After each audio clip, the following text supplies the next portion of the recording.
Vechain has pulled back over 40% in the last few weeks. In this video, we're going to dive down into the charts, take a look at the technical analysis on the VET token to see exactly what might happen next with this project.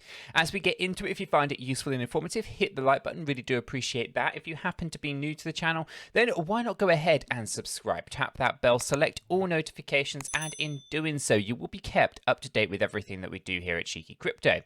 Right, with all that said, done, and out of the way, let's jump on down into the charts, take a look at what is going on here with Vechain, and see what might happen next.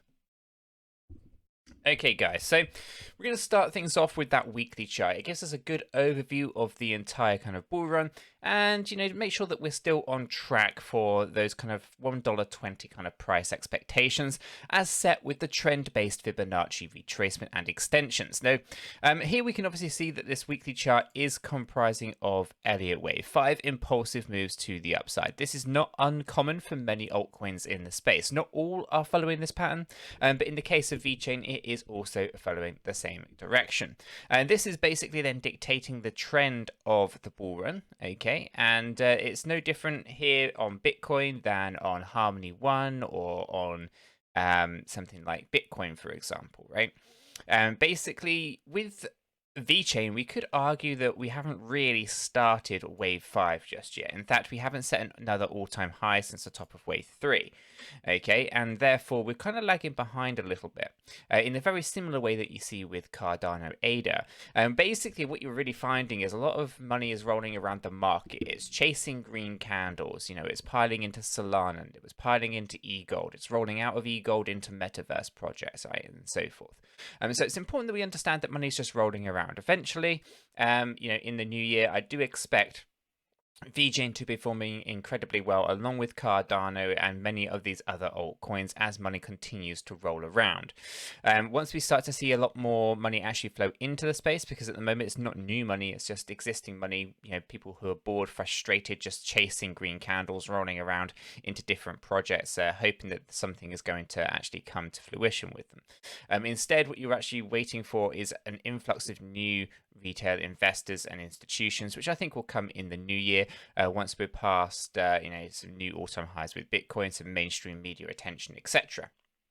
Now, in the case of Vechain here, I still think we are on trend. I don't think we have deviated away like we have with something like Cardano. I think Cardano is potentially on the cusp of starting a new trend. And I do think that Vechain has that potential to also set a new trend as well. But right now, I do expect this to continue in a pretty good way to the upside. Now, when we talk about these waves 1, 3, and 5, these are usually comprised of a series of waves in themselves, right? Normally you end up with 5 impulsive waves inside, waves 1, 3, and 5. Now, for the most part on this weekly chart, it's really hard to actually see 5 impulsive moves on our weekly chart. You can kind of see it here, right? 5 kind of waves right in there. And you can kind of see it inside here with 1 here. You'd probably argue that this would be our wave 2 and then a nice big wave 3, but I would disagree. I would say that actually it's more likely that we had a really large wave 3. Okay, and then inside this one there was a series of waves. Okay, and the reason for that is wave 3 is usually your longest. It's definitely not the shortest. If it's your shortest, it isn't 5 impulsive moves. Wave 4 cannot cross wave 1 and so forth. So there's lots of rules you kind of have to remember when it comes to these things. Now, the reason that this is important to kind of draw out and acknowledge is it's really quite apparent with what's going on here. If we are starting our 5th wave, then we're actually looking for a 3rd wave, right, and a pullback, and then a 5th wave to the upside. Now, when you have that, it's important to acknowledge that this is a deviation. Now, inside here, you could argue that you're also going to be having, these kind of moves as well. But we are kind of deviating away from the norm a little bit here. So we'll be cautious at this point to see what's going on, whether or not we're actually changing the trend and we're actually going to be looking for something totally different, i.e. a 5 impulsive move at a later stage somewhere else, right? Which could often be much bigger than we were actually expecting and therefore push the price expectations much higher, as it'd be the case with Cardano. And this could also be the case with a few other altcoins like Vechain. Okay, later to the bull run will come, money will flow in much later towards the very end of the bull run. could see this with a very, very impulsive push to the upside, setting a whole new trend in doing so. This is where I think Cardano is at, and it's on the cusp here to say that basically Vechain could follow something very similar. Okay, so it's important that we acknowledge that at the moment everything's looking okay, but we are kind of deviating away from the bull run trend. And it's quite obvious to see when you have wave 1 and a very nice, neat push to the upside. Wave 3 is a very nice, neat push to the upside. But we haven't seen that neat push to the upside when it comes to wave 5, right? And when it comes to corrections, wave 2 was quite nice and neat. Wave 4, if it was just down here, starting then to get good traction in August, it was very neat. Okay, but we don't have that neatness anymore when it comes to what's going on over here. Therefore, a slight deviation to the trend. Now, the Fibonacci trend-based extension, it doesn't really care too much. It takes into consideration our low, our high, and our low. And we haven't gone lower and we haven't gone higher. We're just trading sideways in this gap, and which is fine. We can do that and we can continue to be on trend. But this is a deviation that I think most people can acknowledge and can witness and can see that this sideways trade is a longer period of sideways trading than we had seen previously. So we have to acknowledge it. We cannot ignore it. And I do expect, to kind of get these interesting gains to come in the future. The only question that really remains at this point is to whether or not we stay with the $1.20 trend, or we actually set a new trend that could potentially take it much higher. Okay, so we'll see how that one plays out for now. But interesting things are kind of being made apparent on this weekly chart. So with that being said, we'll jump into our daily. And here we can obviously acknowledge a little bit more of the detail, right? We can see significant kind of pushes back here and pullbacks, etc., right? So we can see that this was definitely an ABC, right? We have our A, we had our B, we had our C, right? And then we started to pull back down. This is a really big kind of pullback here, right? And we could argue that this was an impulsive move to the downside, right? Which is actually what you want it to be, because if it's not impulsive to the downside, then I think we would end up in a worse kind of situation, right? So if we actually take a look at it, here's potentially wave 1, wave 2, a pull back for wave 3 here, a push up for wave 4, and then a completion of wave 5, right? So we end up with that kind of 5 impulsive moves to the downside. And then inside here, there's lots of waves on the smaller time frames, which you can kind of see me drawing out at the bottom. But overall, we have that kind of push to the upside, right? And you can see that big kind of daily ABC corrective move to the upside, and then obviously a pull back in line with what Bitcoin was doing. Okay, now Bitcoin I do think bottomed out. Now this is the other thing that's really important to kind of acknowledge here on the daily, is there are some trends. I don't like drawing trend lines. They're very, very simple to kind of invalidate and all of that kind of good stuff. We can see, if I actually just zoom in, that we do have a trend line forming, as in what we've done is we've set higher lows. Okay, very bullish. Again, kind of looking at that expectation. Now, of course, there's the same thing coming to the downside. Okay, we always like to draw these kind of triangles because they're a bit more meaningful. But again, you can see we have triangle forming here. And again, our expectations are according. Now, if we want to really look at this slightly differently, we could also take a look at this as an A wave, a B wave, a C wave, a D wave, and an E wave. Now, anyone who follows this will acknowledge that what we're actually looking at here would be an Elliott wave triangle. Okay, and an Elliott wave triangle is usually led by a very big bullish move to the upside. Okay, so that's kind of where we are in terms of our expectations, right? So when we actually break it down in a little bit more detail, we can start to see some pretty interesting things occurring, right? Not only does Vechain actually have this prolonged kind of sideways trade that could also be, attributed towards a bigger kind of impulsive move, but we could also see an Elliott wave triangle. We obviously have the ABCs, we have the impulsive move down with the E wave, and now we're looking to get the traction out of here. This is something that's similar with many other altcoins as well. We're seeing something similar with 𝗕𝗘𝗪𝗔𝗥𝗘, again, pretty much married up to Ethereum. So there's lots of things that are going on with a big, interesting kind of signal to the upside. Now, it's at this point, I do think it's important that we also acknowledge what's going on with advice.io. Now, advice.io, they use artificial intelligence and machine learning to help us understand the underlying value of cryptocurrencies. It's completely free to use. There's a link in the description down below. If you're not already signed up, do go ahead and sign up. You won't be disappointed. They've also launched their staking fund, which basically means that you get 26.5%, I believe, APY, right, on the 𝗲 token there. So if you're a holder of 𝗲, get it delegated, get it staked, you're going to be earning a nice passive income. And obviously, they're basically using that to trade and basically get fantastic yields. So definitely worth checking out if you haven't done so yet. It's hard to come across a yield quite as big as 26.5.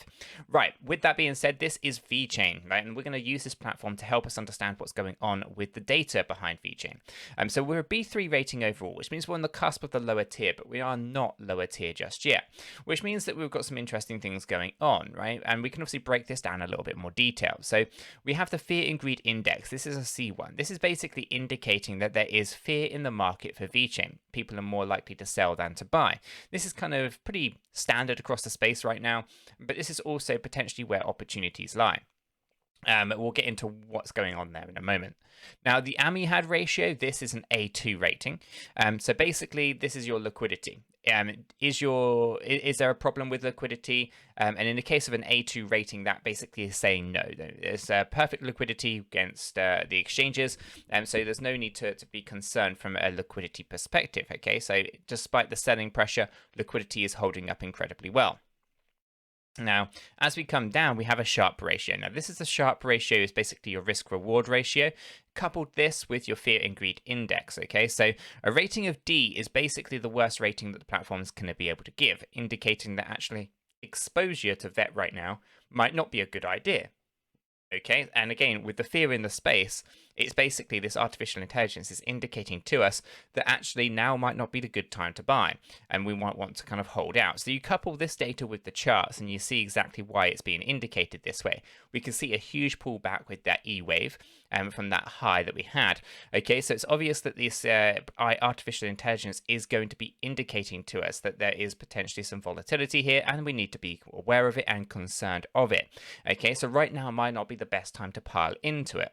With that being said, though, we could, of course, wait for this Sharpe ratio to actually show a positive. Normally, this Sharpe ratio actually goes into a pretty positive situation before the Fear and Greed Index actually gets corrected, and therefore there's an opportunity to buy whatever remaining fear there is. Of course, it depends whether you want to kind of pile in now or wait for those slightly lower dips to actually get in. Right now, we are well below the 50-day average, but I do anticipate over the next few weeks that's flipping around and changing, and basically pulling us above that 50-day average in terms of the Sharpe ratio. So one to watch out for, okay? Now, obviously, I'm not a financial advisor. Chris is not a financial advisor. advice.io are not offering you financial advice. What they are doing is offering you the tools, or giving you access to the tools to make more informed decisions when it comes to investments, okay? So moving averages have been affected as well. The profitability is an A1, still doing well, and the peak end value demand at C2 doing well. Overall, everything's actually okay. It helps us understand that there's a lot of fear in the market, that we might not want exposure. We can already see that the moving averages are being negatively affected, and of course it's always good to know about the liquidity based problems. So overall, that's the underlying data. Now at that point, we're going to jump into our hourly view. Okay, and here we can actually start to see a little bit more on what's been going on, right? So straight away we can kind of see, this big D wave when we had that impulsive push to the upside here. That effectively would have been our D wave. Okay, we'll put the D just up there. Okay, and then obviously we're pulling back down. Now this, again, would potentially be indicated as an impulsive move down. Pretty much aligned to what Bitcoin was doing. Wave 1, wave 2. And for the most part, I would say that this here is wave 3. Actually, is it? Yeah, that would be wave 3, and then followed down into wave 5. Okay, a bit choppy. There's a lot kind of going on in there, but basically you end up with that move. Now you can either draw this as an impulsive move like this, because that's how it looks to me with these larger drops, right? That's impulsive. Or you can draw it as an ABC, depending on whether you want to do it. I like to use ABCs for moves that do not have very clear, definitive waves that are higher. And as long as our fourth wave, and our third wave are aligned to the rules, as in wave 3 cannot be the shortest. In this case, wave 3 is not the shortest, it's the middle, and wave 4 does not cross wave 1. So we can draw that as 5 waves. Obviously, inside here, there are going to be multiple wave counts in themselves as well, right? So we can quite clearly see there's an A, there's a B, there's a C right in there. Okay, and then you work your way out. Again, you can kind of see you have an A, you have a B, and you have a C, right? And again, you can just repeat this process over and over and over and over again, right? A, B, C, and so forth, right? I'm not going to draw them all out. You get the idea. But if we actually focus in on what's kind of going on right now, we can actually kind of get a big picture of what's kind of been happening here with Vechain, right? So we can see ABC up, ABC down, really getting into that low point. This is pretty much where I felt that Bitcoin was at its low. Okay, and now we're tracking nicely to the upside. We can see there's an ABC move here. And again, we can also see there's an ABC move in there as well, right? So we can kind of see that you have your A, B, and C move. I'd probably draw it there, and we'll put the A wave, yeah, about there. Okay, so we can kind of see what's kind of going on, right? So we have the ABC, we're pulling back, and we can also see here that we have a big A, a B, and a C. And we can also see that we're oversold and we're pushing back up now, right? So the trick here is to push higher than wave B to start a new wave count. Looking for that in a nice strong way. Again, we don't want to turn impulsive to the downside in any way, shape, or form. So we need to be quite cautious on those. But for the most part, this could actually be forming a much bigger kind of move, right? So if we actually just zoom out here for a second, what I'm going to do is I'm going to remove some of the noise of the chart, right? So I'm going to remove some of these ABCs that are absolutely irrelevant to us right now, right? So we don't need to know about all of these little micro movements that have kind of gone on. Okay, but what's important is we think we may have come to the bottom of our E wave down here. Okay, and if this is the case, then we're looking for an impulsive move up. We had this impulsive move already here. Okay, so that would basically be our wave 1 count. This would be our wave 2 count, and now we're looking for a wave 3 before a wave 4 and a wave 5. Okay, so we're looking to get our way out of this particular downtrend that we've had. We're looking for that reversal. Okay, in order for that to happen, we're looking for an impulsive move, which means we need to be riding the next wave up in a really big way. And we look at the resistance lines, we can see that there's definitely going to be resistance up here at about 14 cents, so do watch out for that one. Small pullback and then another surge where we might actually go up towards our previous third wave high, which would be 16 cents. So again, this is what we're tracking for right now. Of course, if we do lose support, then do expect ourselves to pull back a little bit further. The ABC here is a bit short, so we could, of course, lose the support level of 11.5 and fall back down a little bit lower towards our areas of around 11.2 or even 11.1. Okay, so we are watching out for those lower lows potentially there, but overall, that actually will be setting a higher low. And again, we're tracking for this impulsive move. If it's not impulsive, we are still tracking for a bigger ABC move. Again, you'd look for that resistance at about 14.1. And as long as we don't cross wave 4, crossing wave 1, we'll be in a pretty good position to continue that growth to the upside overall. So right now, I'd say that Vechain's looking in a pretty interesting position. Lots of things kind of going on. Potential for new trends on the bigger time frames. Smaller time frames are looking pretty good. We are looking just to hold support and push up, find some interesting resistance at a little bit higher around that 14.1 cent zone. Small pullback, then surge again to the upside. If, of course, we lose support, then do expect ourselves to pull back a little bit. But with that being said, that is my update here with Vechain. If you have found it useful and informative, hit the like button. I really do appreciate that. If you happen to be new to the channel, then why not go ahead and subscribe, tap that bell, select all notifications, and in doing so, you will be kept up to date with absolutely everything that we do here at Cheeky Crypto. With that said, done, and out of the way, I hope everyone has a fantastic day, and I'll catch you all in the next one.